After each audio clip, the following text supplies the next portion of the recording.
We will start with the Pledge of Allegiance. Pledge allegiance to the flag of the United States of America and to the republic for which it stands, one nation, under God, indivisible, with liberty and justice for all.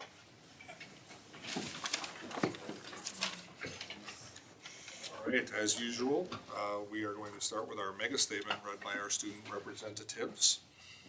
All students will graduate prepared with the knowledge, skills, attitudes, and behaviors necessary to achieve their personal goals and make a positive impact in the world. All right, thank you, Ms. Johnson. And now we have a student representative report from both of you.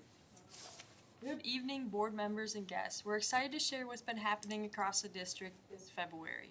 We'll start with our elementary schools, where February has been anything but ordinary. Students at Homestead got to hold live reptiles and dissect cow eyes, which, depending on who you ask, was either the coolest or most terrifying day of the school year. Principal Lowe also shared something really encouraging. Office referrals are down compared to this time last year, and he credits the ongoing work around conscience discipline. Over at Hillcrest, staff are already working to make a boundary transition as smooth as possible for students moving to Parkview next year. Planning on a joint open house meet and greet, and they launched a Wish You Well wall in their main hallway every day. The student representative personally updates it to acknowledge absent students. It's a small gesture, but it says a lot about the culture they're building there. Jim Falls Elementary entered the Do Good Wisconsin competition, collecting cereal boxes, setting them up in domino patterns, and then donating them to a local food pantry. Their student advisory committee also sponsored 33 senior citizens with a special Valentine's prize. At Stilson, students have logged over 37,000 reading minutes in their readathon, and author Katie Vinnett visited to share her journey as a writer. And at Parkview and Southview, students are showing real growth in both academic progress monitoring and, honestly, just being kind to each other. At the middle school, the big news is launch of The Nest, a new school store run by 8th graders and entrepreneur class. Think of it as the younger siblings of the Chi High's birdcage. It's selling clothes, snacks, and slushies during TA time, giving students a real hands-on business experience. Now for the high school. Third quarter is always tough. We'll be honest about that. But Chi High has started strong. Attendance is up across every grade level, moving from 91.67% overall last year to 93.76% this year.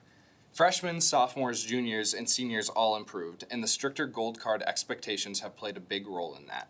Behavior data is also trending in the right direction. Minor infractions are down 14%, major infractions down 17%, and cell phone-related major referrals dropped 36%. Phone-free February helped with that. Bigger prizes this time around made it a lot more competitive. The Panorama survey tells students are feeling connected to adults and peers. Their emotional regulation and self-management scores have dropped slightly coming out of winter break, which honestly just confirms what most of us already feel this time of year. Beyond the data, we've also had the opportunity to be part of something bigger this year. Chloe and I have been participating in the ad hoc Student Code of Conduct Review Committee, working alongside administrators, staff, and community members to help shape the policies that directly affect students. We've appreciated having a real seat at the table, being asked to not just listen, but to share our perspectives on what fair, clear, and consistent expectations look like from a student's point of view. That kind of collaboration means a lot to us, and we think it leads to a better outcome for everyone. On the clubs and activities front, FBLA placed second in community service and third as an outstanding chapter at the Region 1 Leadership Conference, with 16 members qualifying for state. NHS students raised over $2,000 for Barnabas Table and collected over 1,500 pairs of shoes for a cause. And the green team was named a national semifinalist at the Samsung Solve for Tomorrow competition, one of 100 teams nationwide and one of 2 in Wisconsin, for their drone-based thermal imaging project helping low-income families identify energy waste in their community homes. They've already won $10,000 in electronics and are competing for $100,000 on the national level. In athletics, the boys' swim team sent 2 relay teams to state. Our gymnastics team earned a strong win behind Jocelyn Davis's all-round performance. Boys hockey has been on a roll, and in wrestling, Kennedy Kingston won a regional championship at 165 pounds, and Lila Paletta finishing second at 114. It's been a full month, and we're proud to represent a district where students are doing meaningful things in classrooms, in the community, and in competition. Thank you for your time and for your continued support of our students. We're happy to answer any questions. Board members have any questions? You're doing a good job. What were the prizes for the? It's a good question. You can ask. So we've given away all You said they were bigger. Bluetooth speakers, JBL headphones, some mini fridges for bedrooms, just a few different things to kind of increase the participation. Phone Free February isn't quite over yet, so hopefully there will be maybe even bigger prizes at the end of the month, but it's been going really well. Neither one of you have won any of those prizes. No. How do you win those? The email stuff. You have to. Oh yeah, there's those, and then if you turn your phone in for the entire day in the main office, you get ready. Have you or haven't you?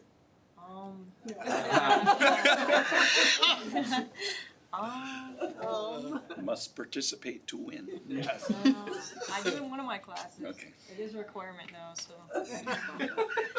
Well, thank you, Chloe and Looks Josiah. like Very informative report and very well put together. Thank you for your time in doing that for us. Thank you. Become a lawyer, you can't do them.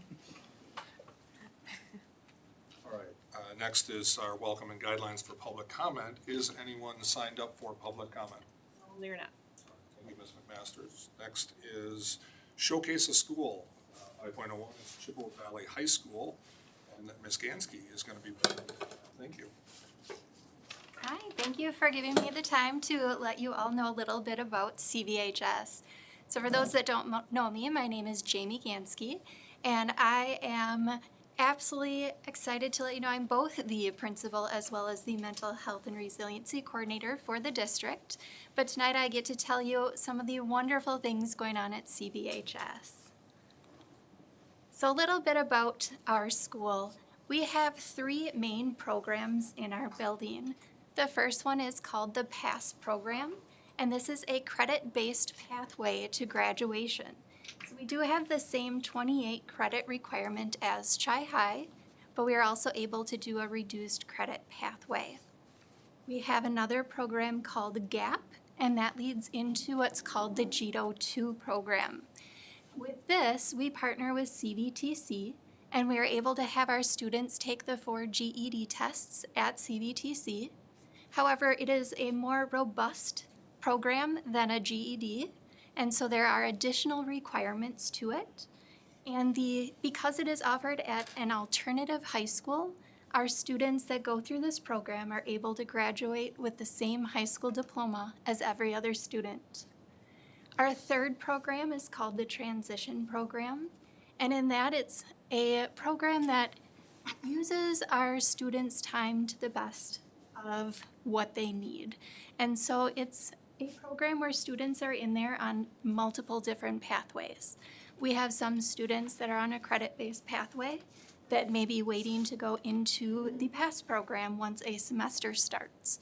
We have some that are in there working towards prerequisites, and next year we'll be joining the GAP program. We have a couple seniors that are in there that need a special way to get just a few more classes to get to their 28 and graduate.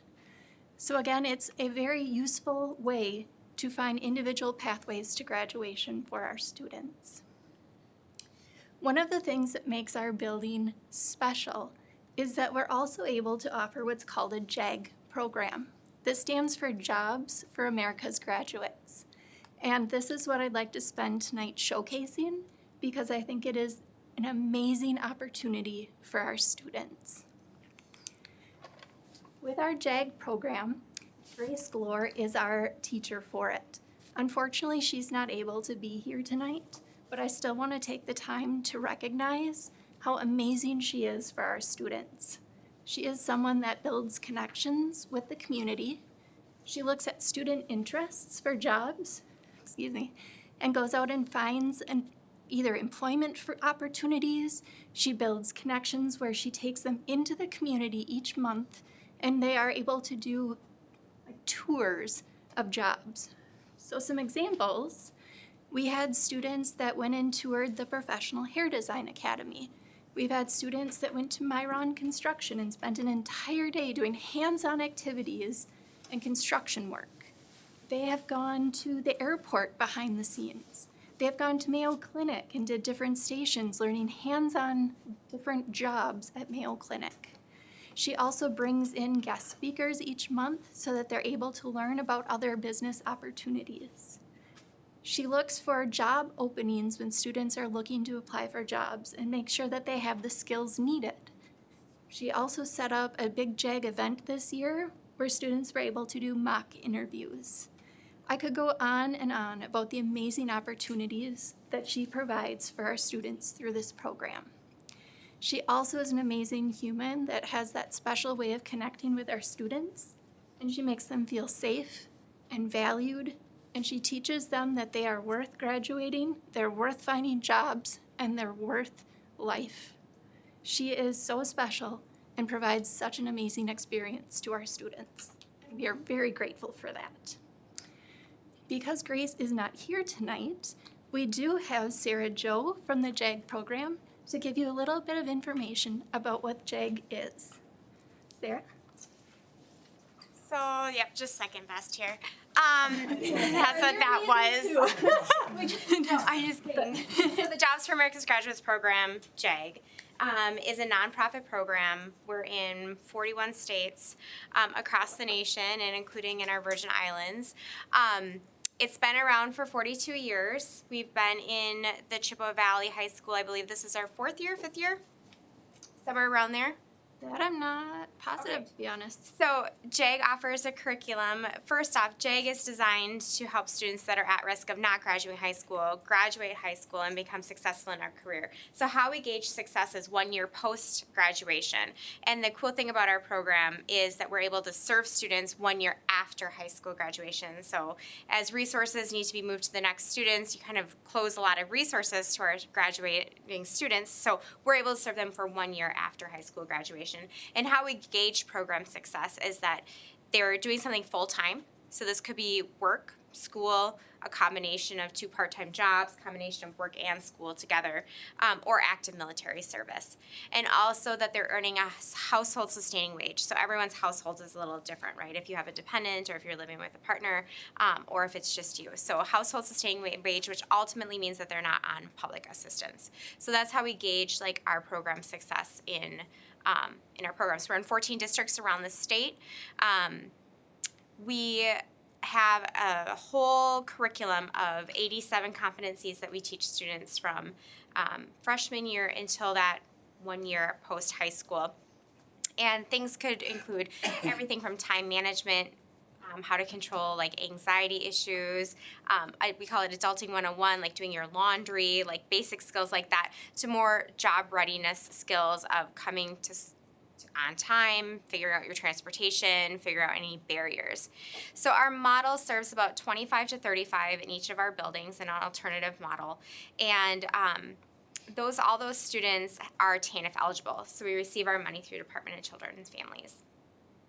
Do you guys have any program-specific questions about JAG? The real spotlight is behind me, where the students talk about their showcase.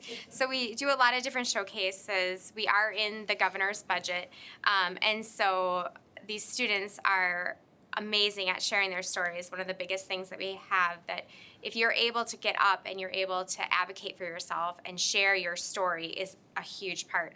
They are actually down on the Senate floor a lot of times sharing their story and things that I could never have done when I was 15 and 16 years old. So you'll be impressed with them for sure. If you guys ever want like program specific data, specifically what we have done here in the Chippewa Valley, we're happy to provide that as well. We also serve Stanley, Boyd, Altoona, and McKinley. So I think when he first started the program 4 years ago, there was not a lot of alternate high schools doing this. Right. And Chippewa was unique, I think, starting out. Is that still the case, or are you seeing more and more of that now with the alternate? More and more. EEA, which is a school in Wausau, we have Sun Prairie Phoenix Academy, are running different alternative school models. And we're also in a lot of like multi-year high schools too. We have a cool event coming up this next month. We'll be taking students over spring break to the Dells for a youth leadership conference. There'll be 250 JAG students at that conference from around the state. So they'll go to different sessions, and it's 2 nights, 3 days.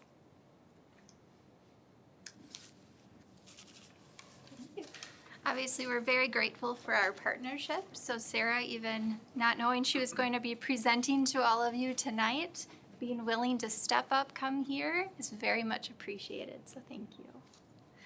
But as she mentioned, the big part of the presentation tonight truly comes from our students so that you can hear from them about their experiences through the JAG program.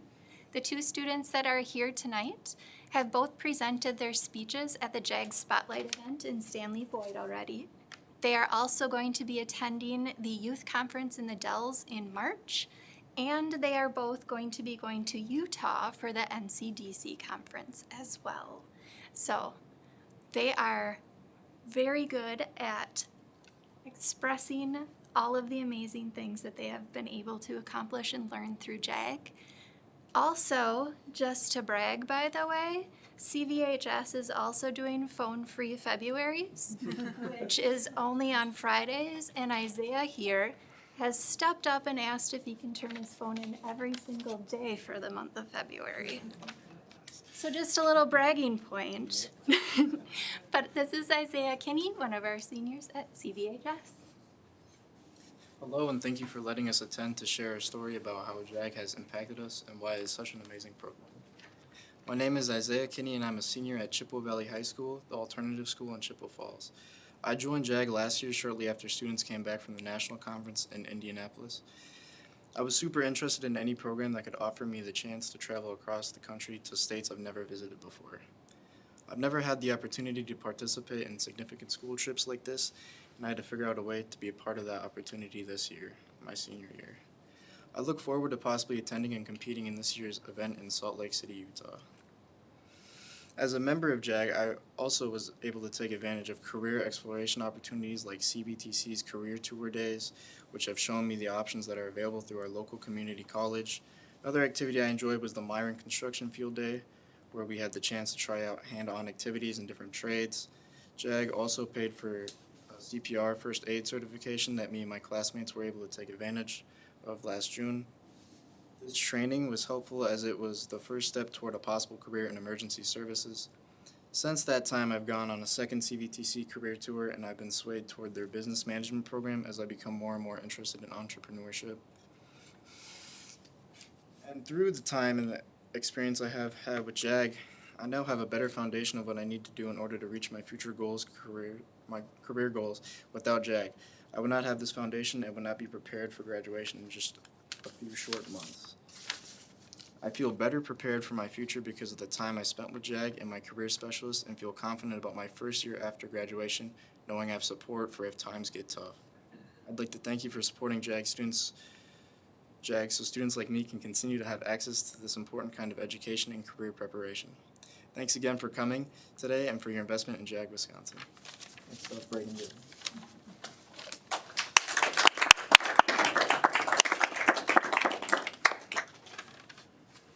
Hello. You guys are really intimidating. I'm a little nervous, but Do you want us to turn around and not look at you? It's good practice. I have a feeling you have enough confidence to get I'll be alright. But, alright, my name is obviously Braden Green. Thank you for letting me be here today. I'm a junior at Chippewa Valley High School, the alternative school in Chippewa Falls. I joined JAG last year because I wanted to find out about opportunities. I wanted to find pathways to starting a career as an electrician and to learn best practices and best ways to present myself as a professional. Growing up, I didn't have many positive role models in my life. I had no one to look to help me navigate life. I didn't know what my future held for me, let alone what career I was even remotely interested in. With JAG, I've encountered many positive role models and community leaders that have now opened my eyes to a strong career pathway. JAG has taught me many things, including how to build a resume to apply for jobs and how to search for jobs and opportunities. JAG has also helped me sharpen my existing work skills as well as help develop new ones. I had no idea what I was doing before I came to CVHS and learned from JAG.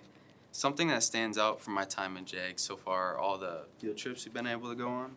One of my favorites are the CVTC field trips they take us on. I've been to many of those. On these trips, I was able to solidify my plans for a future in electrical work and also motivated me to get an early start.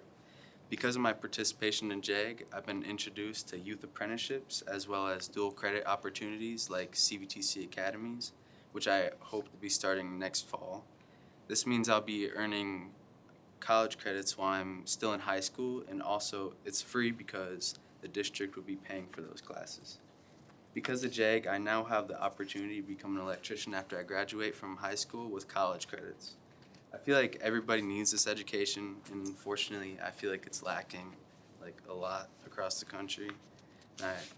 But I'd like to thank everybody that supports the JAG programs in our area because how they provide opportunities for students like me during high wages in the future. Thank you again for letting me come.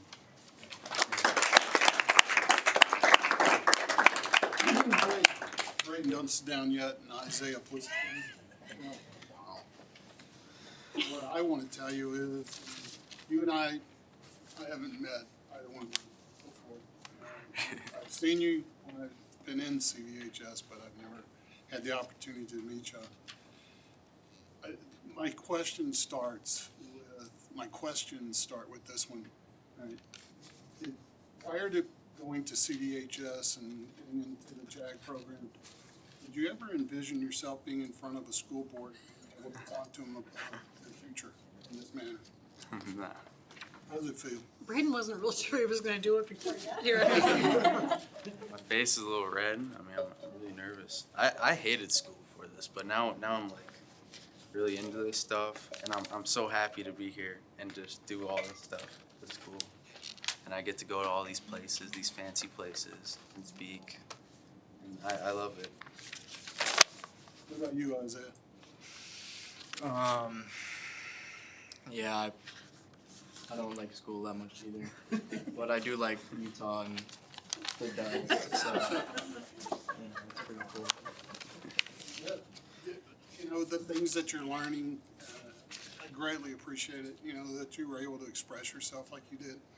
What I want to let you both know is I'm proud of both of you. You know, you hear people talk about alternative school, and you know, it's often looked down upon. What I greatly appreciate is that both of you have become exceptional role models for others. And I greatly appreciate it. I'm proud of both of you. Thank you. Thank you. Can I ask you both a question? What would you say if someone new to CVHS came up to you and said, I'm thinking about going into the JAG program, what would you tell them? Do it. Even though they might have to come in front of an intimidating school board? First time for everything. First time. Come back. I have a question for Braden. Before I became a teacher, I was in the trades. Yeah. So with JAG, and you said you want to be an electrician, not only do you know what path you have to take, but do you have a sense of what kind of opportunities you're going to have to get a job once you get that license? Yeah, that's a tough question. So like where I'm going? Well, no, not where you're going, but you know that there's going to be a lot of need for an electrician. Oh yeah. Yeah, so you'll have some choices to make down the road, but you're going to have a variety of opportunities. But trades are not trades are a good place to be sometimes. They're never going away, I don't think. Well, no, it's not ever going away. So, anyway, nice job. I just got one comment. You know, you're thanking us, but also we're thanking you because you are going out of state and you're representing Chippewa Falls. So remember that wherever you go, you're representing us, and we're proud of the fact that we can send people like, even with the cool blazers and stuff. So thank you for doing that and represent us well when you go to those places. Will. Thank you. questions. Thank you all.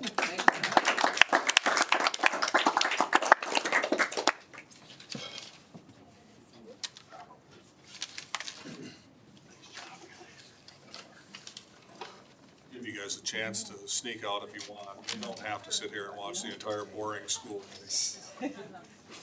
Appreciate the presentation. Yeah, we're not as interesting as you. Thank you, guys. Thank you. Oh, thank you. Yeah, I have to follow up that.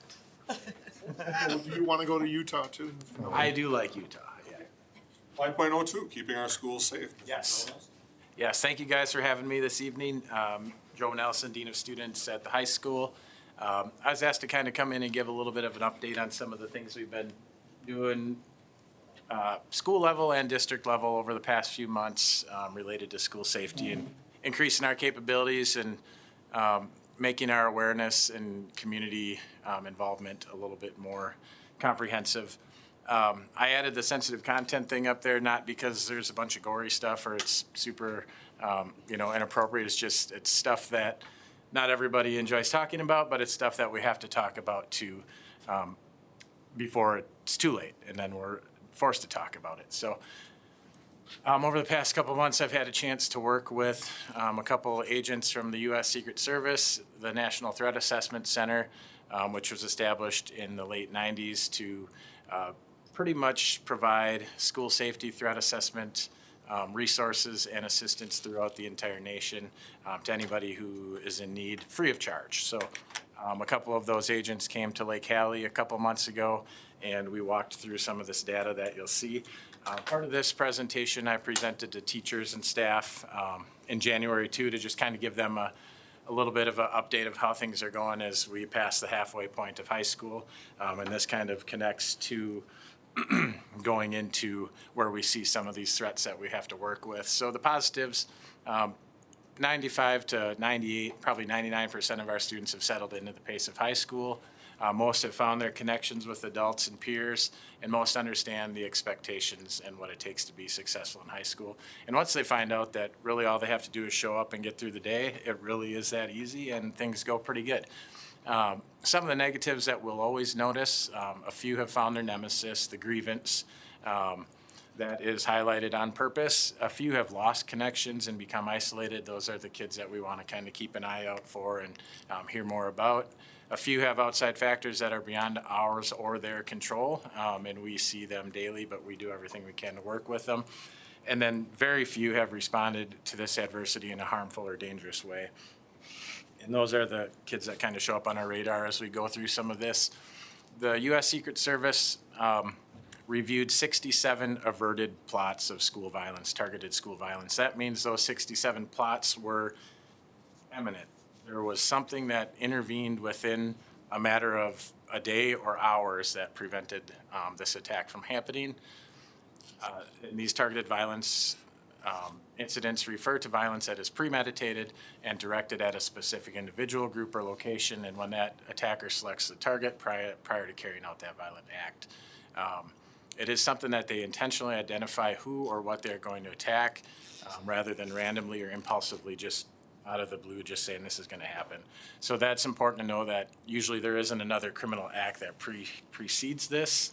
It's a targeted attack, and in this study they reviewed 67 of those averted attacks, and the number one motive in those averted attacks, which is why we highlighted, is grievances.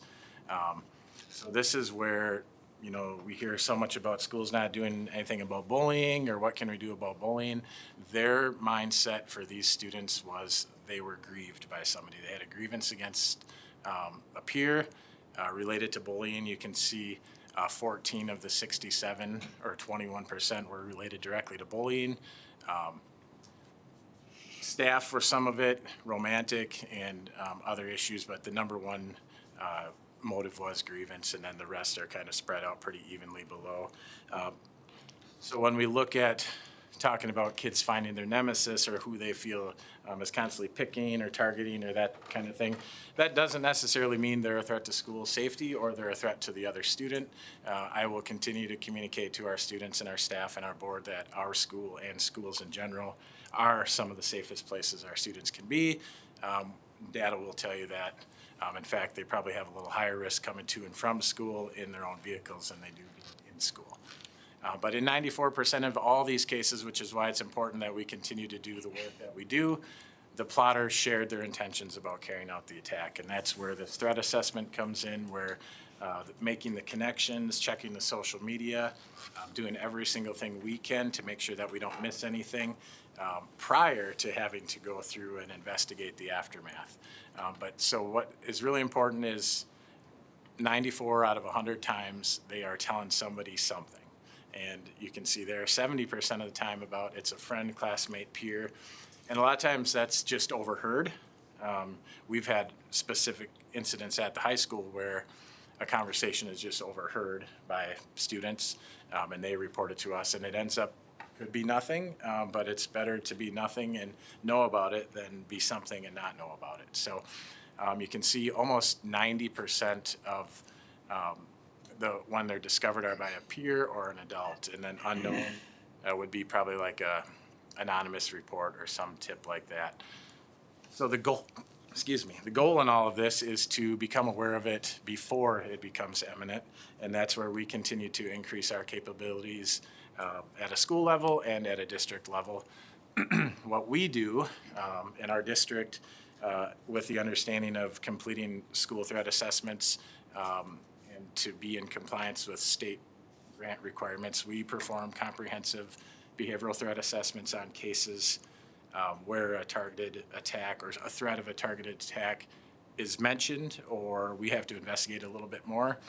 That's when we come in and do stuff like this. It is important to communicate that this is completely separate from any sort of criminal investigation. The threat assessment part of it is a behavioral threat assessment, going through to try and make as many connections as we can to look at what they're doing at home, in school, who are they hanging out with, involving everybody. Counselors, student services, teachers, admin, law enforcement if needed, but just as many people as we can that hopefully it happened before anything bad happened, and then we can get them through the incident and then get them out the other side of the incident and go on to be a normal human after having this type of incident. Now, sometimes it doesn't always work out that way if it is a level of seriousness where there's a mandatory expulsion or services that would involve law enforcement intervention. This I just kind of wanted to put up there to just show you how comprehensive it can be.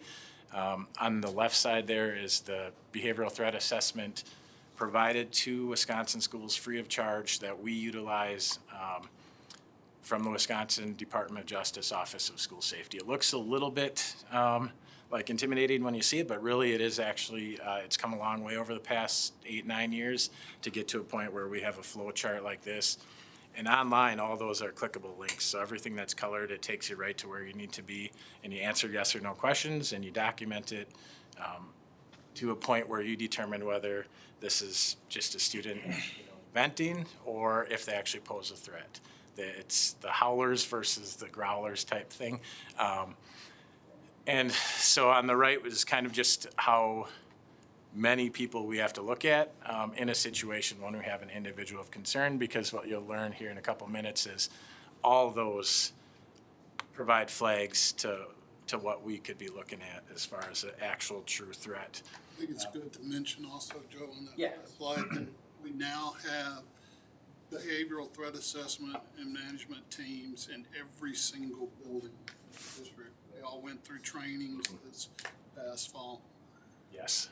The benefit of being our district, our size, in a county, the biggest district in the county, is we have, unfortunately, more experience with these types of things, but also accessibility to a lot more people, and we're able to establish these teams. So that is very comprehensive. In this process particularly, we go through dozens of people within the student of concern circle, including friends, peers, teachers, special ed, instructors, case managers, psychologists, home life, everybody. And as I said, the goal is to determine if the person poses a threat or just makes a threat. And there's a big difference in that. Posing a threat is extremely dangerous and eminent to school violence. Makes a threat, we find, in a majority of cases is just somebody trying to get that attention. They're trying to seek that attention. They need some help with something, and this is the only way they know how to get that. So this is where we've really increased our capabilities over the past few months. Schools nationwide are catching up to the actual behavioral threat assessment part of it. Wisconsin is very very ahead of the game as far as like providing the Office of School Safety Threat Assessments. So about 85% of people who conduct threat assessments right now, only about 15% actually go into digital threat assessments, which is where the lives of the students who do pose a threat to school emanate and live, and where there's a completely different area where there's a few red flags you can pick up on the outside, but until you start digging into stuff like this, you really don't get to put the pieces together where you could have seen this coming days, months, years in advance. So this is where we've really increased our capabilities as a district recently. So this is kind of how we do it. I'll touch on the STAC first, the Chippewa County School Threat Assessment Coalition. We are the second coalition in the state, modeled after the Kenosha School District, Kenosha County Threat Assessment Coalition. We've worked with them from the beginning of our inception of STAC and kind of modeled everything after them. And basically what it is it's all of those agencies together, pooling resources, training, conferences, capabilities, experts, to make sure that our ability to detect and deter and get help for the kids that need it, and just make sure the school systems are as safe as possible.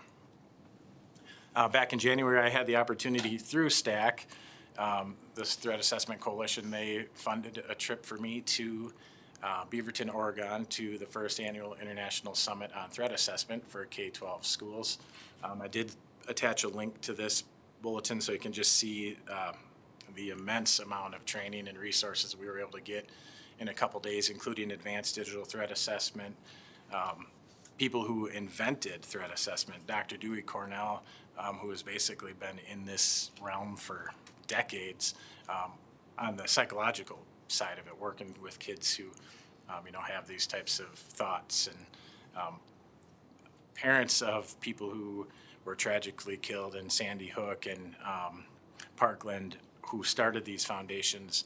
They're telling the stories about how you could see how the kid who grew up into the targeted violence, like where they were missed and what signs were missed. So this is where we have really increased our capabilities. This is kind of a little bit of a graphic to see just everywhere things reside.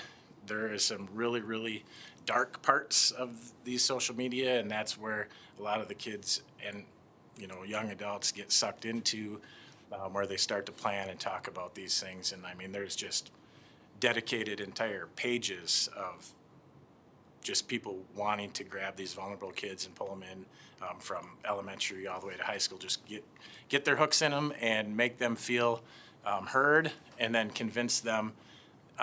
Nowadays, they're actually convincing them to basically pledge to commit school violence. So on the left is kind of just a look at what we can go through.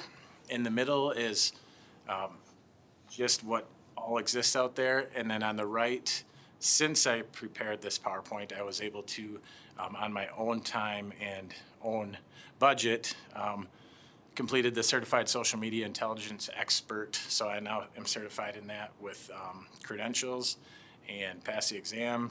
Just a whole myriad of resources as far as tools and capabilities to just go out there, and just all I need is a username. It could be a username, it could be a fake username, it could be something, but I'm able to connect dozens to hundreds of pieces throughout all the different social media places and kind of discover where these types of things are living, what communications they're having, and then to know just like the lingo and stuff that takes place in these dark places, and understand, put the pieces together to determine if they actually pose a threat.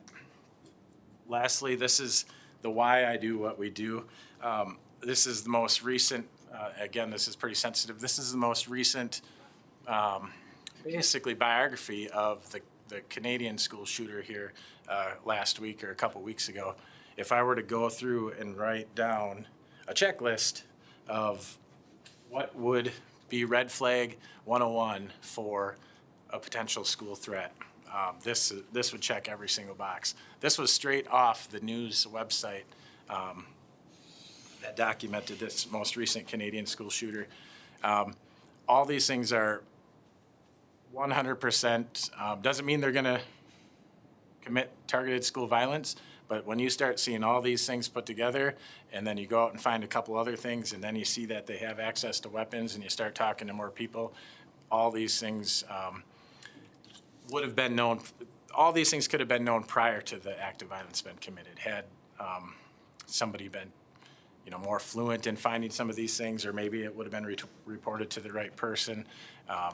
But some of the more recent trends, including the true crime community, a lot of people think, hey, kids are interested in true crime community, like they just like to watch cops or body cam videos, stuff like that. Actually, the ones who engage in this type of stuff are actually doing it for different reasons, to communicate with people in there, to learn tactics. You can go right on Roblox and actually compete in maps that are recreated after schools where violence was committed, so they can go in there and practice with the same types of weapons. All this stuff, had somebody known about it prior to it happening, could have hopefully prevented it. So that is why we continue to build our capabilities to connect those dots, so if something does come across our desk, we're able to make those connections. That's kind of all I have. I put those in there for just some of the resources we use quite frequently.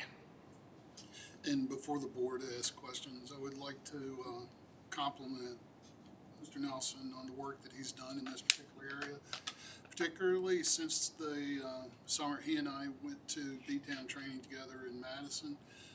Did a fantastic job in the fall of helping educate our staff members surrounding all this. He's also our main resource for behavioral threat assessment management. He often will visit with our elementary schools and our middle school whenever the situation arises where his expertise in this particular area is necessary and needed.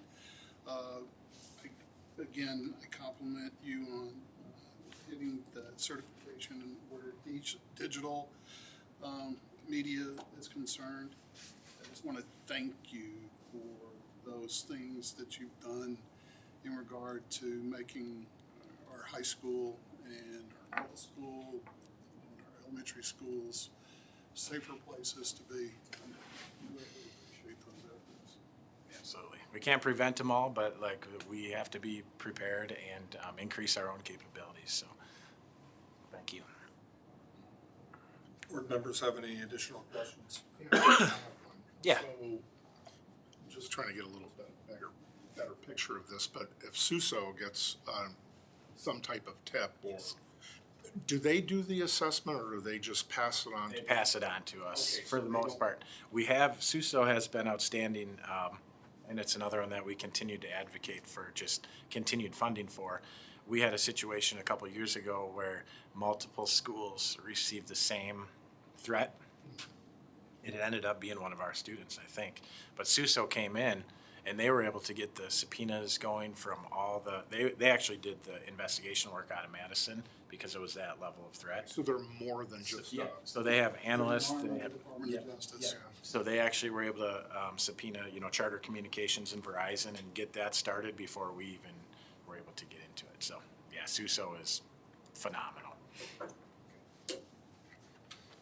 Ever think when you were our school resource officer, you'd be standing here today doing all this stuff? So, thank you for all that. I do what I can. Yes, absolutely. And I'm a lifelong learner. Every capability I can increase, I'm going to do it. So, Thank you. absolutely. While Mr. Hutzler is in the audience, he was required to be here. He's a spectator. His turn to monitor, but the work he and others, admin teams at all the schools, I appreciate the amount of time and effort that they put into making sure that we're crossing our T's, dotting our I's, and I know our community, I've already had people tell us, that we're telling them too much. I had to remind them of why they started getting the messages in the first place. but, you know, where I take solace is knowing that because of what's been created here over the last several years, where student safety and staff safety is concerned, you know, to Mr. Nelson's point, I don't think you're ever gonna stop it. But what I do appreciate about this district and our folks like Mr. Hutzler and others is that we have very conscientious and caring employees who want to do the best they can and work hard to be on top of it to the greatest extent possible. Thank you. Well, I will, no problem, but what I'll say is we are very fortunate to have Joe, because his passion for this, like, honestly, we probably take him for granted a little bit, because he just takes the lead on this, or if we have questions, or we can just ask him, what do I do next, or what do you need me to do? So we're very, very lucky in that regard. This is a presentation I wish the public had more of an opportunity to see. This is what the public is really screaming for at times, and we can't really be too vocal about the actual process. So just to know, to build the trust with the community that these things are being done, and that someone that we can trust to do these things is doing them, I think is big for the community now. I will have a booth set up at our STEAM night, parent-teacher conferences on actually next Tuesday, with a lot of this exact information, along with the STAC team will be there. Great. Thank you both for your presentation. Thank you, Mr. Nelson. Thank you. All right, next is 6.01, R21C Academic Performance Science. Members of the board have received the CEO's monitoring report on R2.1C Academic Performance in Science. It is now the board's responsibility to consider the report as evidence of reasonable organizational progress in this area. Superintendent Holmes. Yes, thank you, Mr. Jack. At this time, I ask Director of Teaching and Learning, Katie Koppenbarger, who has developed this monitoring report for your review. At this time, I'll ask her to provide an overview of the report. Thank you, Mr. Holmes and board. So tonight I'm presenting the results monitoring report for R21C, which addresses student achievement in science. And the bottom line is that our district is making reasonable progress with some exceptions, and I'll walk you through our report. So let's start with big picture. Our district-wide science proficiency on state assessments rose from 50.6% to 54.7%, a gain of over 4 percentage points.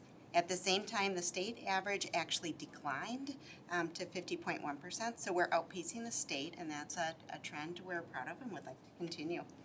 When we break this down by grade level, 8th grade was a real standout, jumping from a 45.5% to 57.8%.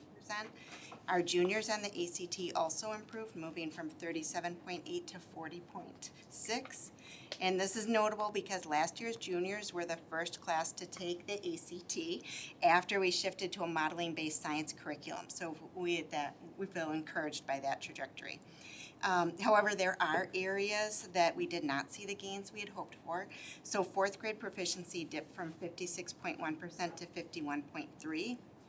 But this is consistent with what we've reported in other content areas for this particular student cohort, which has trailed the group ahead of them, though their longitudinal growth has been steady, especially in our yearly assessments like math and reading, where they're showing gains in their proficiency each year they go through our system.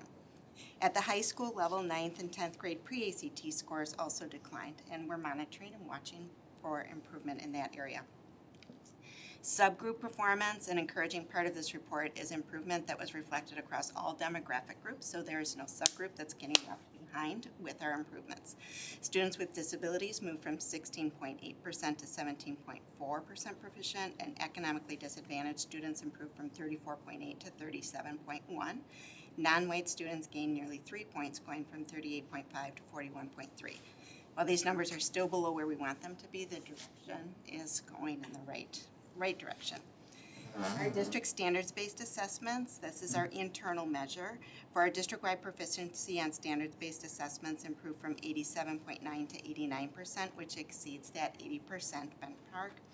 And we've seen a steady climb for 3 years with that. The high school level course completion rates in biology, chemistry, earth science, and physics all remain above 90%. The exceptions were at the middle school, 6th grade, while improving from 64 to 66, and 7th from 75% fell below our 80% target. It's important to remember that our middle school uses a higher bar for proficiency, so counting only students who score a 3 or 4 on priority standards, high school it might be equivalent to a B in a course. It's a rigorous measure, and it reflects the intentional and instructional shifts happening there. And also recall that the 8th grade scores were the ones that really had moved up dramatically. So behind these numbers is a deliberate instructional focus. At the elementary level, for example, teachers adjusted their instructional alignment to strengthen earth science coverage before the forward exam to help with that strand, and we saw that strand make gains. Our middle school has made some data analysis of the forward exam and saw scientific reasoning as a primary focus. And students right now are just not just collecting data, they're learning to visualize it, interpret patterns, communicate their reasoning through claim, evidence, reasoning, and framework.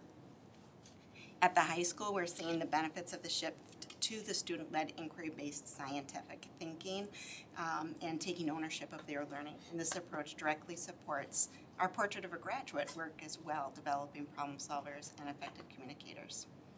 So in 2026-27 school year, we'll be in phase 1 of our curriculum review cycle for science. We'll be evaluating our standard prioritization and core instructional resources, particularly at the elementary level. Full execution of the science curriculum adopted in 2020 has been challenged by the necessary focus on literacy, and this review will help us strike a balance. Although you heard earlier tonight about the dissection of the cow eye, that's at the elementary level. We're still getting good, fun science going on, but it is very challenging for our teachers with the curriculum that we have adopted. So in summary, the report demonstrates reasonable progress with exceptions, and the district-wide proficiency is up. We're outperforming the state. Subgroups are moving in the right direction, and our internal assessments are meeting the benchmark. The exceptions in grades 4, 9, and 10 on state assessments and middle school on internal measures are areas we'll continue to be looking at. But I'd really like to thank our science teachers, and in particular Kelly Foster at the high school, speaking about the modeling work that they're doing there, Joy Walkowicz, who shares about the forensic science at CVHS, and then our academic chairs, Becca and Nick at the high school and middle school, Lindsay Kuhl, Christina Hansen, and Emily Henrich, as well as our teaching and learning department with Marlena and Amanda, Nancy, Carlene, and Rebecca. They all work very hard to help support this growth and work with our teachers. So I am happy to take any questions. Well, thank you, Ms. Coggenbarger. And at this time, I ask for the board's acceptance of the monitoring report. Board members have any questions before we decide to accept this report as our own? Hearing none, I would look for a motion to accept our 2.1C academic performance science as our own report, so we may discuss it further. I move to accept the R21C monitoring report on science academic performance. Motion by McElwain. Is there a second? Second by McKillop. Any further discussion? All those in favor say aye. Aye. Opposed?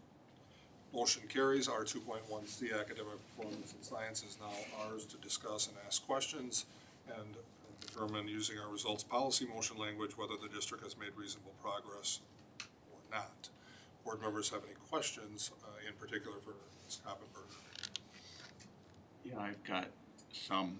So I guess my concern is the 9th grade drop. You have from 49 to 37. If this were a flip-flop, we'd be celebrating this. And we talk about monitoring and watching. So does monitoring and watching apply to that as far as how do we improve that?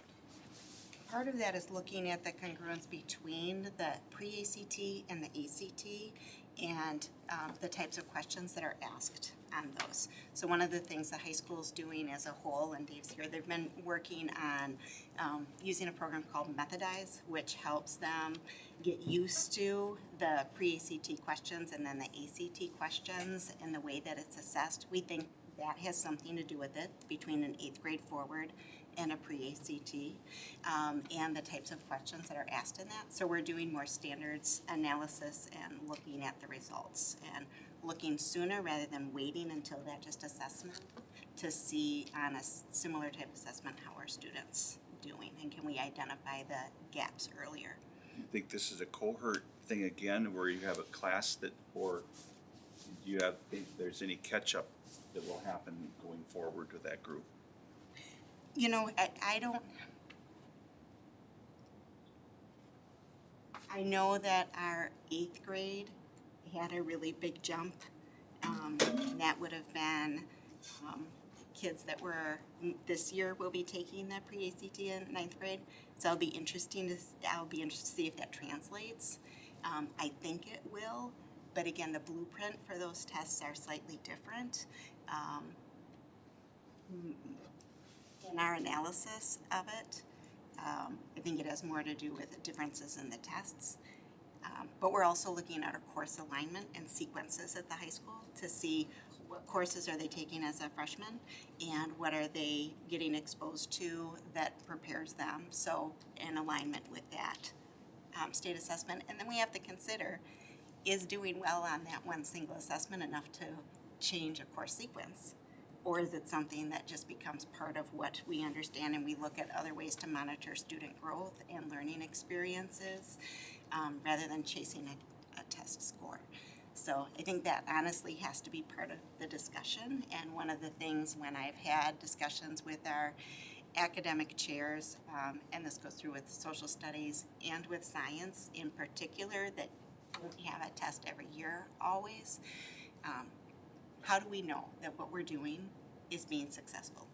And how can we capture that and put it in a data form that would allow our board to also know and be able to monitor our growth? So I think we need to continue to have discussion about that.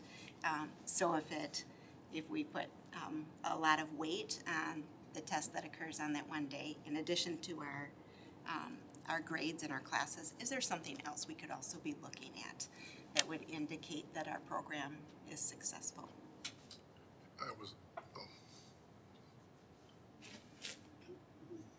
This is not my. I'm not in charge.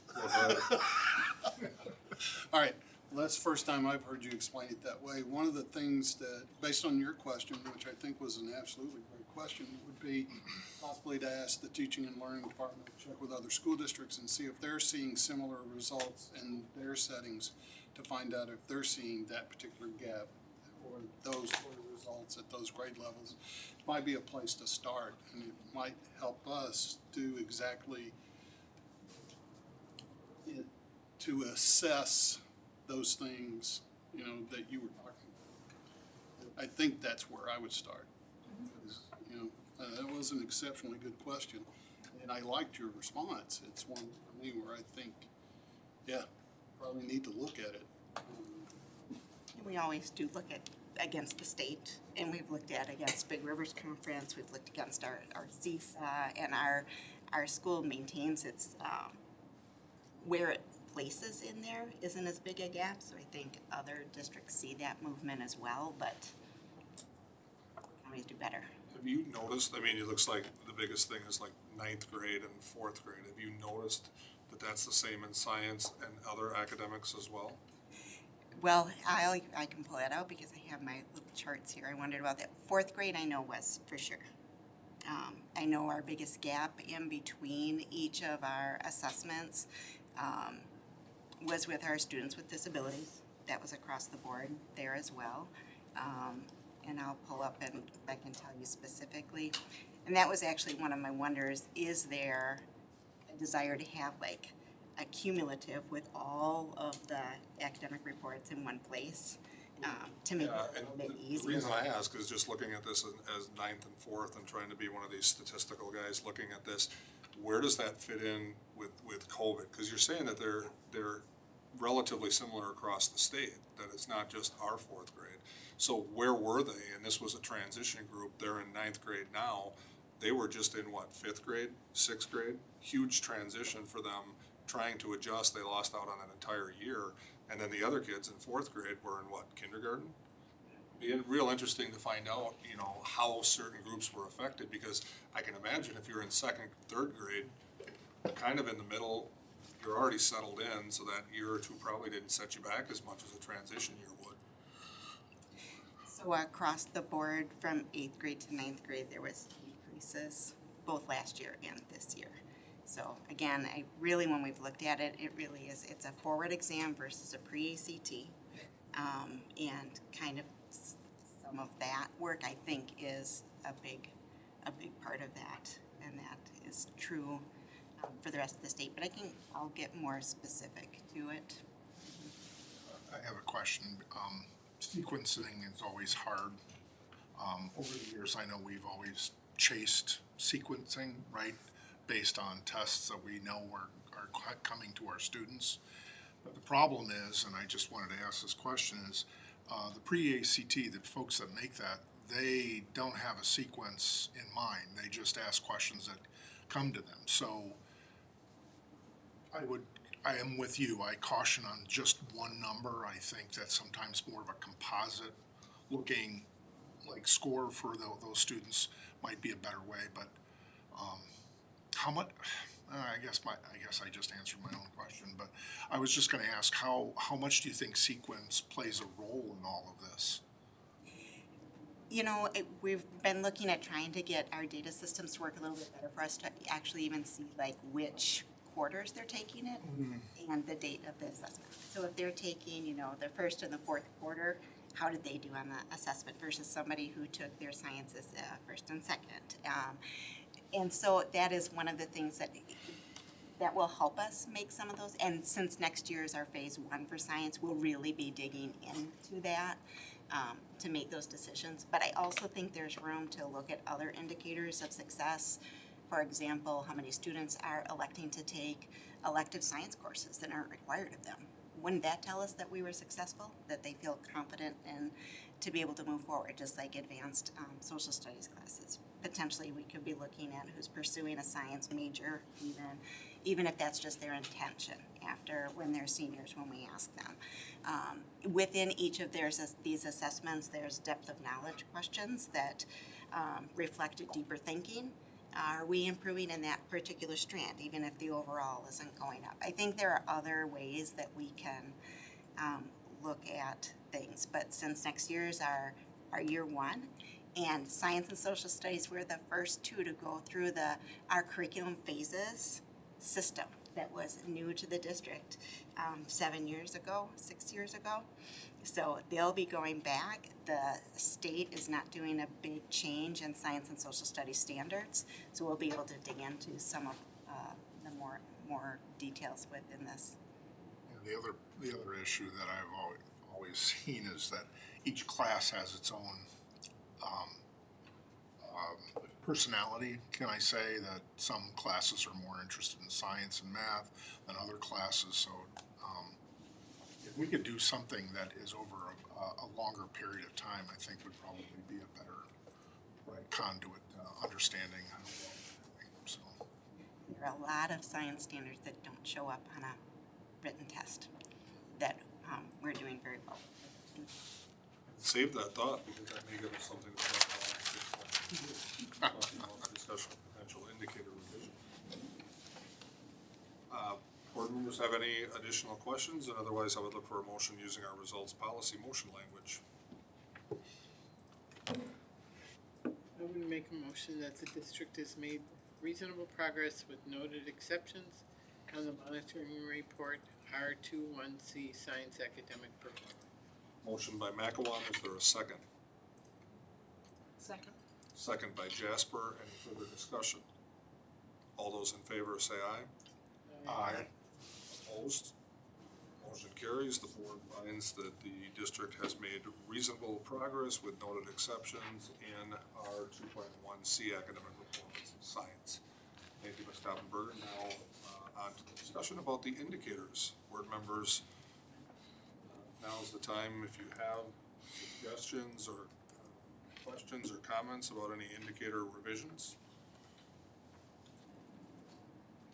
I think Katie has already indicated on the other academic reports that, you know, she's looking at bringing us something different in the future, so I would think science would just align with the others.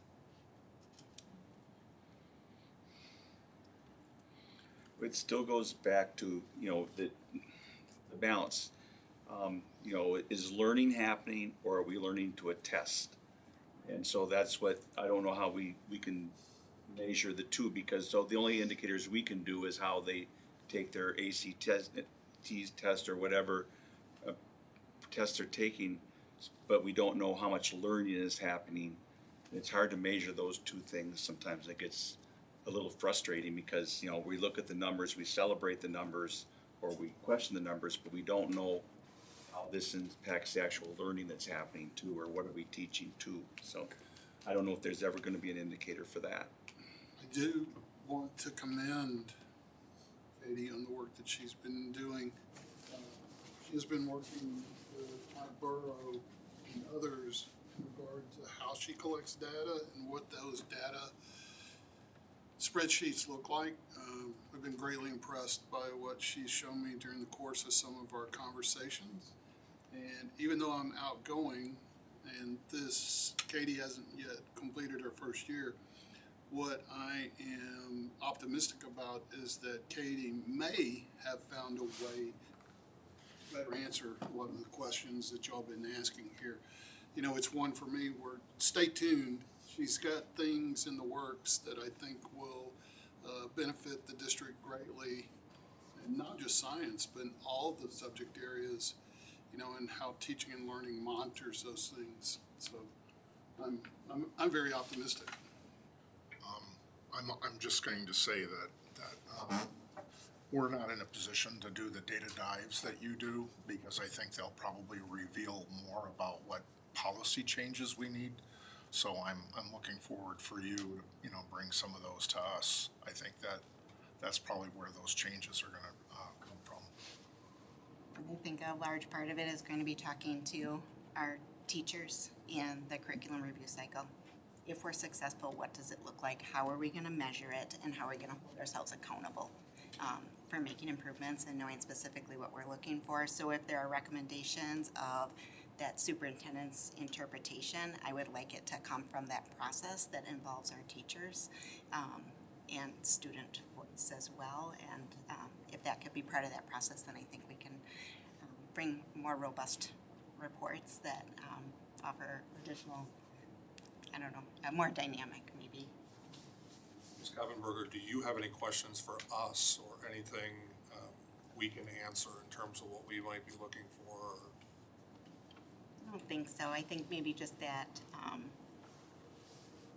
that it's okay to explore that with the teachers, to say, you know, our board is interested in what that success would look like, and that if we maybe define that as part of our process in our curriculum review cycle, that these reports may have a future that isn't so heavily reliant on students showing up and showing everything they learned in a year on one day. In addition to the grades. I mean, the grades are in there too, but I think we can do more. There's a lot of good things going on in the classrooms. Any additional questions?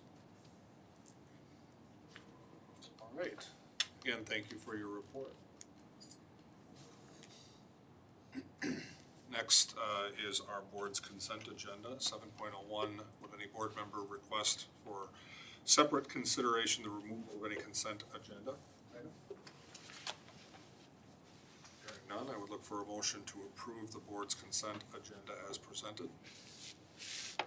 So Motion by Olson. Is there a second? Second. Second by Martineau. Any further discussion? All those in favor say aye. Aye. Opposed? Motion carries. The board's consent agenda is approved as presented. Next is the superintendent's consent agenda. Any board member requesting the removal of anything from the superintendent's consent agenda for separate consideration? none, I would look for a motion to approve the superintendent's consent agenda as presented. Motion by McElwain, is there a second? Second. Second by Martineau, any further discussion? All those in favor say aye. Aye. Aye. Opposed? Motion carries. The superintendent's consent agenda is approved as presented. Matters reserved for board action. There have been no items removed from the board's consent agenda or the superintendent's consent agenda. 9.03, consideration of student requests to take an additional 0.5 credit in English, social studies, mathematics, science, or health education towards high school graduation requirements in lieu of 0.5 credits in physical education based on the student's participation in an organized school physical activity the board deems appropriate for this purpose. Superintendent Holmes. Thank you, Mr. Check. Board members, this item asks you to exercise a discretionary authority that our policy and state statute specifically reserve for you. The authority to approve a student's request to substitute half a credit in physical education with an academic credit based on that student's participation in an organized school physical activity. Besides what was provided to you in your board packet, I want to give you a brief rationale for why I'm recommending approval tonight. First, the policy fit. Policy 5460 includes this provision for a reason. Because there are students for whom a rigid application of the PE credit requirement doesn't serve their best interest. And the legislature recognized that boards are in the best position to make that call locally. This student's graduation pathway is one where the substitution makes practical sense. It isn't a workaround. It's exactly the kind of situation the provision was designed to address. Second, the physical activity piece. I want to be clear that we are not excusing the student from physical activity. This student is actively participating in a demanding school sport that requires genuine physical conditioning and commitment. The spirit of the PE requirement, keeping students physically active and engaged, is being met. Third, the student is in good academic standing. There are no flags, no concerns with the student. This is a student who is doing what we ask students to do and who has made the thoughtful request for the board's consideration. For all those reasons, I recommend approval. This is a student we can support, and tonight you have the clear authority, and I believe the good reason to do so, as recommended in your board packet. Thank you for your attention to this matter, and now I'll turn it back over to you, Mr. Check, for further consideration. This reminds me sort of taking a physical education class at the University of Wisconsin, weightlifting, where they base part of your grade on your improvement. So of course, when you first take the lat pull down test and you stop at 10 with a 10-pound weight, there are just certain students where it's, if they got an opportunity to learn something else, it's a waste of time going through some of the physical education classes for someone who's in advanced sports. I can appreciate this request. It's kind of an odd request, because you normally would see it, okay, you got these kids that are a 4.0 and they don't understand why they should have to go through physical education. That's not what this is about. It just seems like this is something that would be, in my view, a good idea. Any board members have any other comments regarding this? I do have one question. So is this just a one-time, or is this something we're going to offer moving forward to any student that makes this request? It's been available for, I believe, around 10 years now. So this is not something that you see very often. No, but this is a particular student requesting this, correct? Correct. Okay. One. It's just one student. Okay. Did the student become aware that this was a possible policy? No. Google it. I'm sure they did. So, Kim does Bill's it have class. to be a recognized competitive sport? I mean, who determines what, I brought the I mean, word- I'm not saying there's anything wrong with this, I just wanna know who determines what physical activity qualifies. Several of them. We have numerous sports. Well, I know that, but that's not like. Do you want to know the specific sport? No, I wanna know who determines if it's a recognized physical activity. Is it gonna Me. have to be a WIAA No. sport? I mean, that's It's what I'm asking. completely- Nope, it's completely up to you as a board as to whether or not you believe that the student will be engaged in a sport that does require physical activity. Before I made the recommendation, I checked DPI sources to find out if there was any involvement from them, and they do not. It's completely a board decision. And based on the information that I was provided by the student and the sport that they indicate that they're using to replace it, it is a very physically demanding sport. I think the key for that determination would be a sport that requires your training and you can't be impeded by other training. So if you're involved in a sport where you're lifting weights 3 times a week and doing your conditioning, I wouldn't want that student to be in a softball class for no reason and take a chance on spraining an ankle. They're just going through the motions. I wouldn't want them to be in kickball. I wouldn't want them to be in weightlifting or anything, because the whole purpose of that is to give them that physical activity that obviously they're already involved in. I mean, I guess to answer your question, I don't know why we can't know if it's a specific request. I mean, we can, I suppose, trust our superintendent. But even like the let's say equestrian team. I mean, a lot of those kids would say that's a pretty demanding sport. I guess it depends. Are they also, you know, doing the lifting and doing the physical training that would require it to not be an extra step?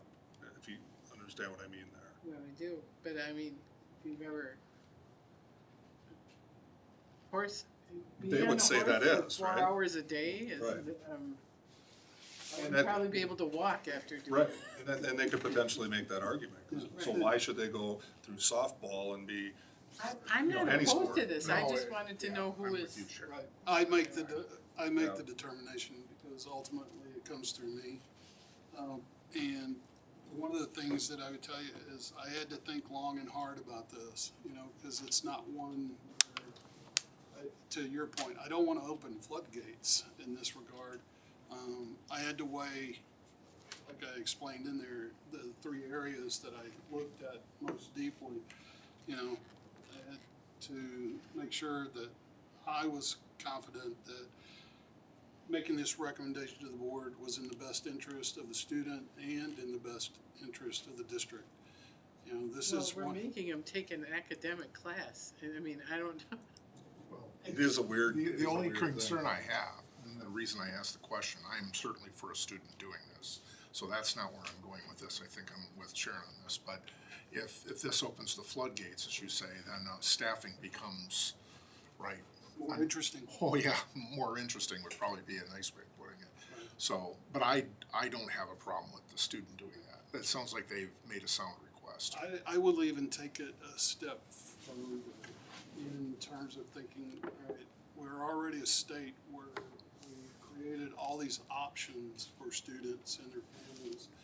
For me, it's somebody within our system recognizing that an option is provided locally. And we are, based on the requests that we get, we're providing them with that option. And that's something that pursuant to our policy has to go through the board. That can't- Absolutely, yes. It is a board decision. 5460. Right, board members have any additional questions?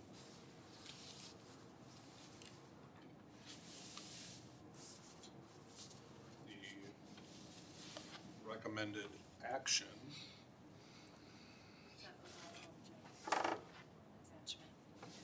of the credit substitution attachment?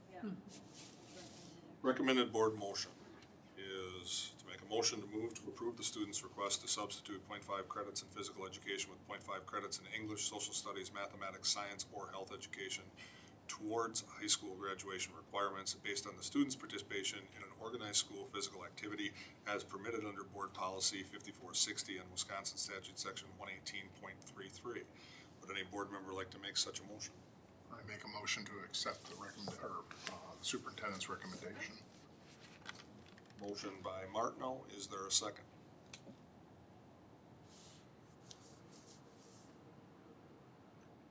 I'll second. Second by Olson. Any further discussion?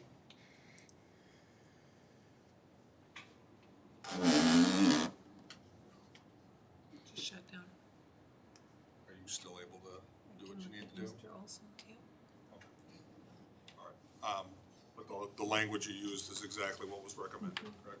All right. All those in favor say aye. Aye. Opposed? Motion carries. Thank you for your presentation, Mr. Holmes. Next is communicating with the board, 10.01. 2026-2027 student representative application and interview process.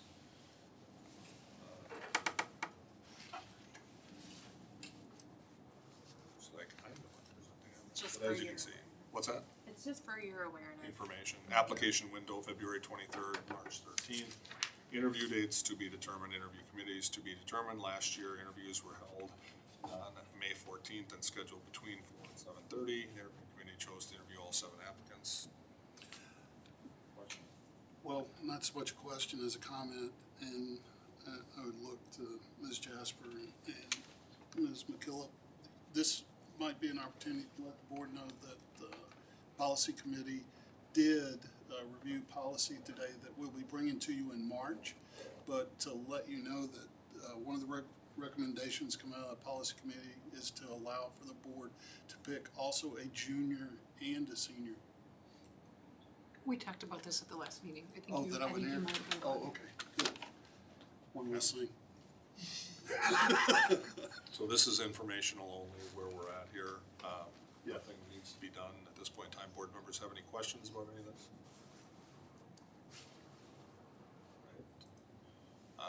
Ten point oh two is the second Friday in January pupil count. Mr. Trowbridge. Thank you. We did complete our count and submit it on time. Seems like a long time ago now, actually. But just comparing our pupil count to numbers from September, which is our best benchmark, our early childhood numbers are up 28. That's very common and indicative of this time of year. 4K numbers down 2, elementary numbers down 7, middle school numbers down 2, high school numbers down 8, but overall a net plus of 4 students. You'll hear in a little bit, we're targeting to maintain those numbers from September to January, and early indication that we have. Board members have any questions about this report? Thank you, Mr. Trowbridge. Next is 10.03, the compensation study update for certified staff, Schedule C, and substitutes pursuant to OE5. Ms. Deneur. Thank you. This is update number 4. Tonight we are in the yellow box where providing you an update. Mostly it's going to be around potential handbook language and changes, and then there also is some information included regarding benefits of our staff, both while employed and post-employment benefits. So you saw this graph last month with the red being the proposed new scale represented in the graph compared to our current scale, which is the yellow.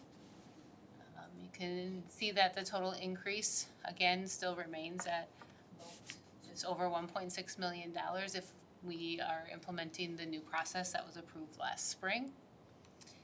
We are also taking into consideration Schedule C, where we did discuss last year the 2% increase. I am meeting with the Schedule C group in March. We met multiple times last year and put a lot of that work in.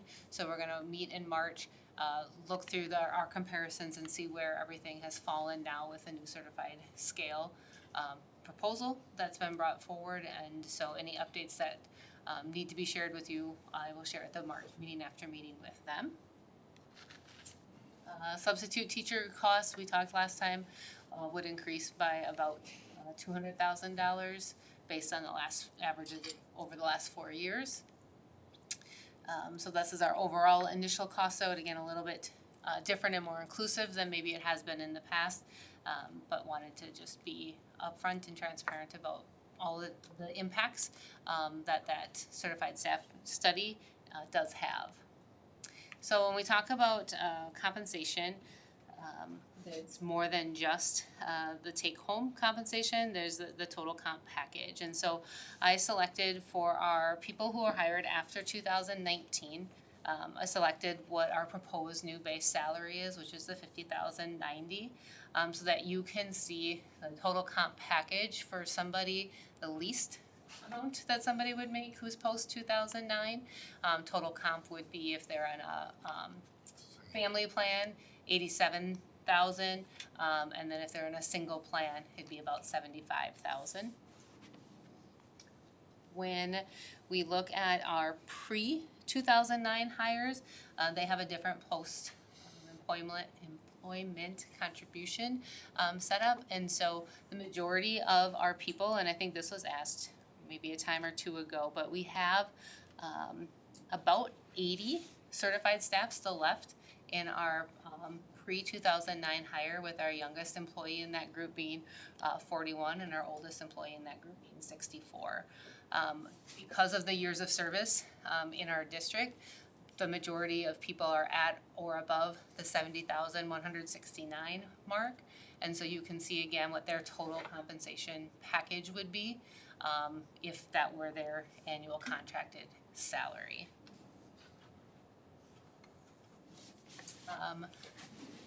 Breaking it down just a little bit more, so post-employment benefits for those currently who were hired after 2009 is $3,500 to a health retirement account and $1,500 to a 403B, so a total of $5,000 annually. In order for that individual to receive that post-employment benefit, they must be in our district for 15 years and also be age 57 or older. So typically, if they were in our district for 20 years, you can see our contribution of $100,000 plus the interest earned. Thank you to AI to calculate all of that for us. It would be a little over a value of $134,000 for that post-employment benefit. Our post-employment benefit for those hired pre-2009 again is different. And so you can see I have adjusted the there's a new stipend that happens because it's based off of base. And so when our base increases, the stipend increases. So again, for our pre-2009 hires, at our current base, it's about a value of $205,000, and then with the proposed new base, it's a value of about $210,000. So you can see those compared right next to those Mid-America 20-year people that you saw in the slide before, and just see what the difference looks like. This is also how our stipend will change for our pre-2009 hires with how that gets paid to them per our handbook parameters. Just wanted to make sure that you were aware of that and were able to see it. So questions so far with, again, the review of the compensation cost and then the total compensation packages for our people.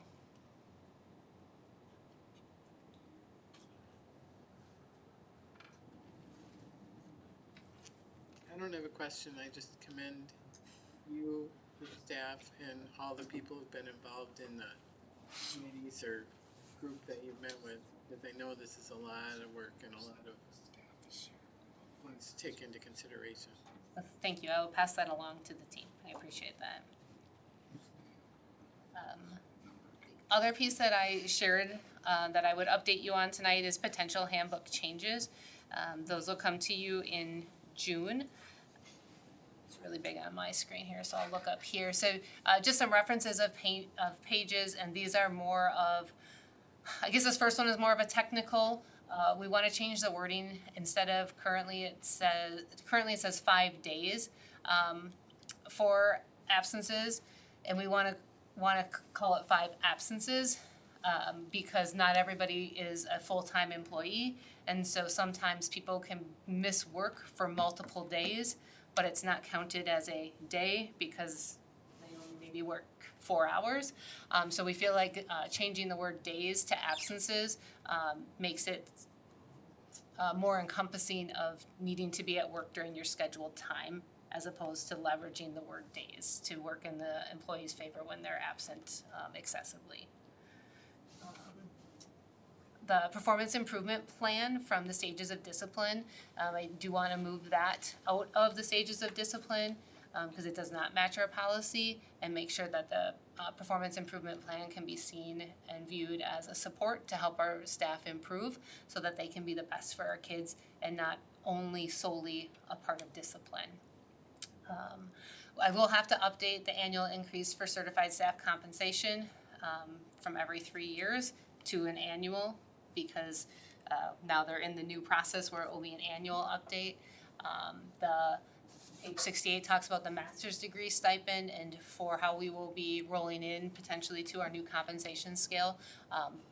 Issuing that one time a year will be most effective moving forward. Right now, we do allow for a mid-year and then they get half of a stipend, but we will be issuing that stipend once and it will become part of their salary. So issuing it one time a year will make the most sense moving forward.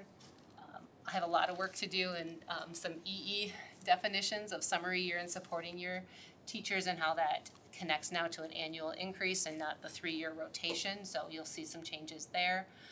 And then there's been some discussion around prep time guidance and guidelines, potentially in the handbook.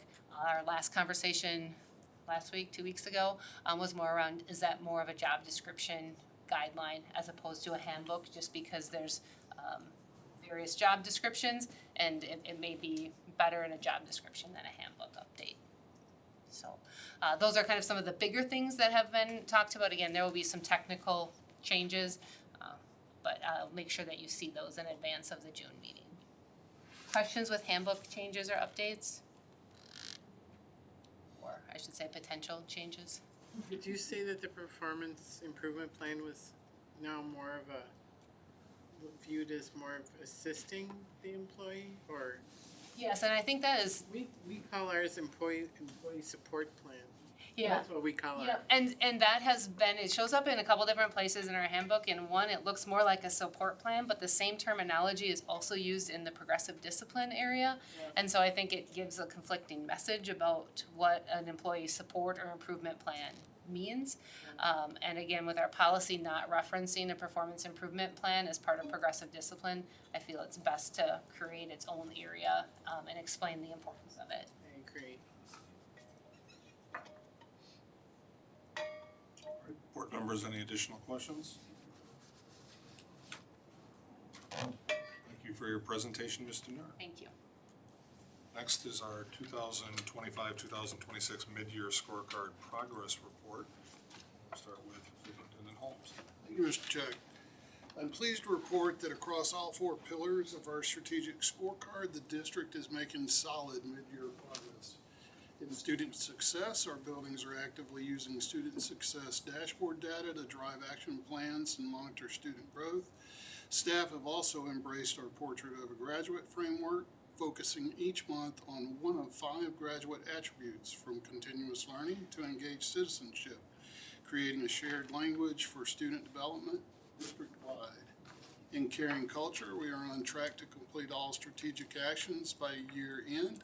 Highlights include elementary staff completing 2 days of conscious discipline training, secondary staff participating in virtual training on inclusive practices, and building level plans to increase educational opportunities for students with disabilities alongside their general education peers. In our people, we are on track to meet our growth targets. Notable improvements include a redesigned classified staff evaluation process, a more streamlined frontline system for certified staff, and an evolved mentor program serving both certified and classified employees. We will also officially launch our district-wide Culture of Success definition this next month. Finally, in finance, facilities, and operations, all strategic actions are on track. Pupil counts have remained stable. The elementary boundary review recommendation has been implemented. Our parent experience survey is underway, and safety signage improvements are nearly complete across all buildings. Overall, the district is well positioned to meet its year-end goals across all 4 pillars, and tonight our pillar champions are in attendance in case you have more questions you would like to ask. members have any particular questions?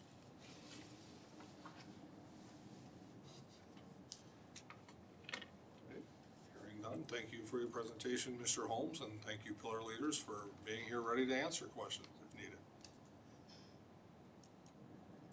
Next is 10.05, Student Code of Conduct Review Committee Update. Superintendent Holmes. Yes. On February 11th, 25 community members gathered for the first meeting of our ad hoc Student Code of Conduct Review Committee. The group included staff, families, students, and community stakeholders, and their work that evening was both meaningful and productive. We entered the meeting with a clear charge, not to write policy, but to establish the philosophy and values that should guide a revised Student Code of Conduct. We asked the community to set the compass heading. The map comes later. To ground the conversation, the committee reviewed survey data from 297 stakeholders, students, families, and staff, gathered prior to the meeting. Across all groups, 4 areas of strong consensus emerged: a desire for transparency around consequences, shared staff responsibility for school climate, real-world preparation as a goal of conduct policy, and regular review to ensure equitable application. The student data in particular was striking. 98% of student respondents want clear expectations and consequences. 95% want the opportunity to explain their side. And 95% want schools to help them learn from their mistakes. Our students want structure, fairness, and growth, and that should shape everything we do. The committee also surfaced honest tensions between consistency and flexibility, between individual needs and collective safety, and around the scope of school authority over off-campus social media behavior. These aren't problems to avoid, they're exactly the right questions to wrestle with.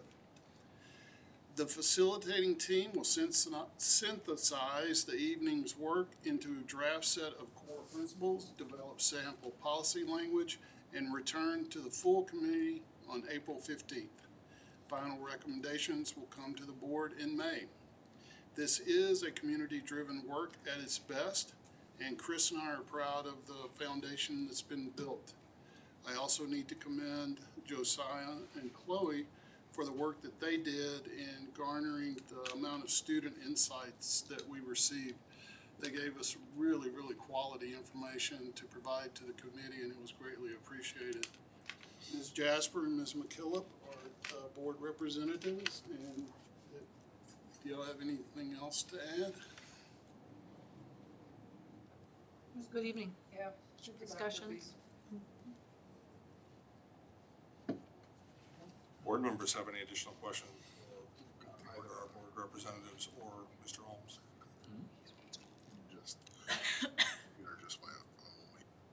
All right, thank you for your presentation. Next is 10.06, Elementary Attendance Boundary Change Update. Superintendent Holmes. Yes, thank you again, Mr. Check. I would like to take a moment to update the board on the progress being made around the implementation of the EBRC's boundary recommendation. Since the board's decision, our elementary principals have been working hard to make this transition as smooth as possible for students and families. First, we moved the deadline for reassignment requests to January, earlier than in prior years. And that gave principals much better data to analyze enrollment patterns and plan staffing accordingly. Second, each principal personally reached out by phone or email to every family whose child will be moving to a new building.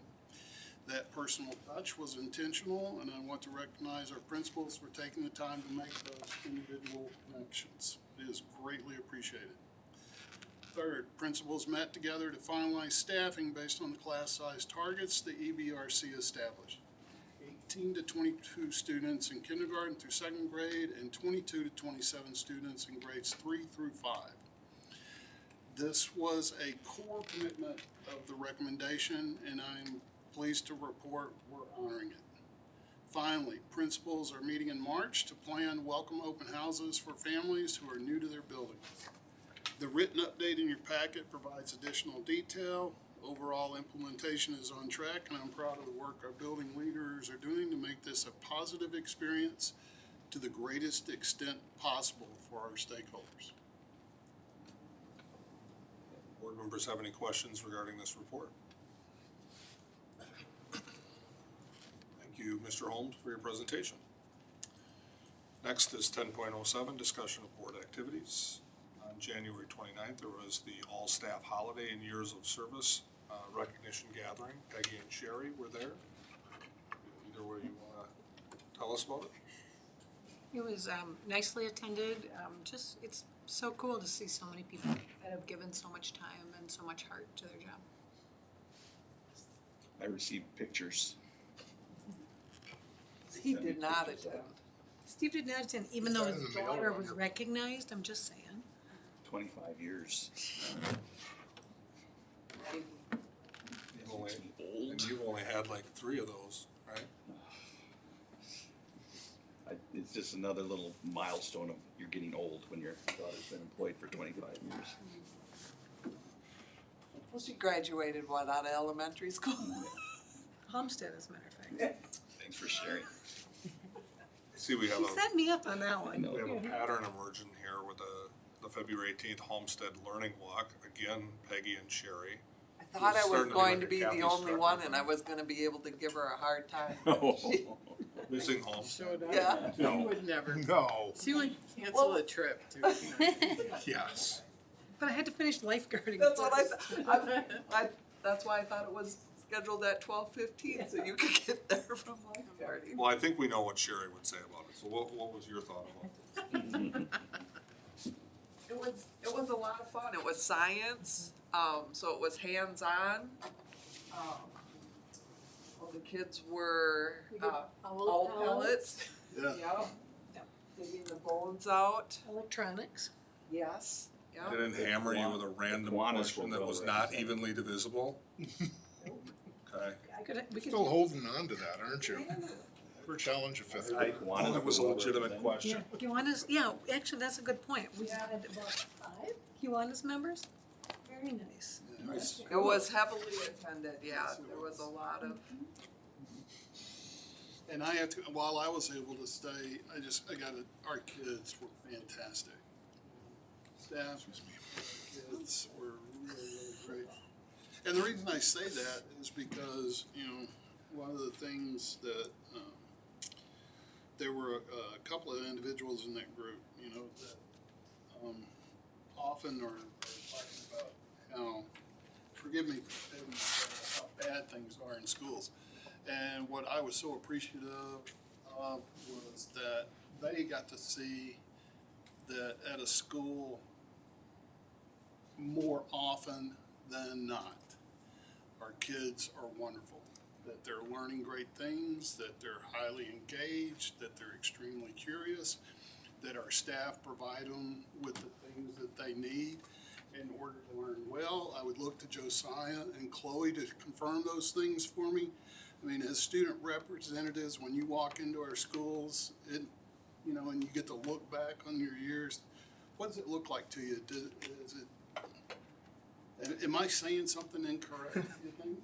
No, I would say that you walk into a school, majority of students are actually like wanting to be there and are engaged, and I think that goes back to just our community and the teachers that we have. I mean, we have wonderful teachers at all of our buildings that keep those students engaged, and it goes back to the teachers being able to keep them engaged and being creative and letting them express that. And I think that's something special that we have in Chippewa, and going through the schools you can see that and it's evident. Exactly. We're always excited to look. That's really cool about our district. Everybody's just super engaged. Thank you. I didn't think I was seeing it wrongly. Any other board activities that may not be on this list? All right, discussion of the meeting. Board members have any questions or comments about the meeting in particular, how it was handled, whether or not everybody had a fair opportunity to speak? I do want to say something about the students that spoke. You look at most of the people in this room, I think, are in this room, they probably had parents that put success on them, had role models to look forward to, and we've all been that as parents to our kids and everything. And you know, it's just expected that you grow up and you have success. And I'm always impressed with people that don't have those role models. And he had openly said didn't have the role models, or a lot of the people who had maybe shot themselves in the foot, you know, when they were in 5th grade, 6th grade, and got on the wrong track. But then they find a way to be successful, and that's what's really impressive when they don't have that assistance. And it speaks a lot to our program, but it also speaks to these kids. I'm always impressed by that. You look at the statistics of the people who are on top, their kids have a 99% chance of staying on top, and people on the bottom have about a 10% chance of breaking. Hopefully, those are 2 of those kids that are part of that 10%, and that's really impressive, is to program and those kids. That's part of the funnest part. Most fun. Is that a word? Funnest? Most, yeah, it is now. It is in our dictionary. Funnest part of our meeting. Any other discussion regarding the meeting? All right. Future agenda items and upcoming events. STEAM night is March 3rd, 5 to 8. That's at the Chippewa Falls High School. March 13th, 8 a.m., Coffee and Commerce, Chippewa Valley Technical College. March 16th to 20th is spring break. District offices will be closed. March 23rd, Business After Hours, Horizons Bar and Grill Event Center. March 24th is our regular board meeting at the administrative building. March 25th and 26th, I want to stress this, Dr. Sarin is going to have a site visit district-wide for most of those 2 days. That's when he's on break, and he's going to come up here, meet with individual people, meet with groups of people, discuss whatever topics they want to discuss, and just generally reintroduce himself to the community. That's also a sign up for us. As much of the time as board members can be there and be there to answer questions too. That's just a great opportunity to do that. You know, we've had emails with people that were requesting that. Now's the time where you can respond and say, those are the dates. So we're going to do it. March 26th at 10 a.m. is the board learning walk at Stilson Elementary School. Any other activities that are coming up that a board member would want to mention or put on the radar for the other board members? Dave, we had our communication meeting last night, and Dr. Sarin was zoomed in with us, and so we can have, he encourages as many board members to any time, you know, if we have 4 people at those night meetings or whatever we have, so he said the more the merrier. So look at your schedules, fill them out, and especially at the night meetings would be nice, because that'd be more community. So it's part of our chance to show our support to him, as well as the community to introduce themselves to him and ask any questions. So I would encourage all the board members to sign up as much as you can. And if we do get more than 4, then we just have to We're notify gonna post everything Take care of anyway, that. And certainly, you know, board members, if you are sending out individual emails inviting people, you know, if we want to have at a particular time more people interested in a more group discussion than a general introduction, and that would be a great time for all board members to look and see if that works on our calendar as we kind of put that together. So, all right. Any other events? All right. With that, then we need a motion to adjourn. So moved. Motion by McElwain. Is there a second? Second. Second by McKillop. Any further discussion? All those in favor say aye.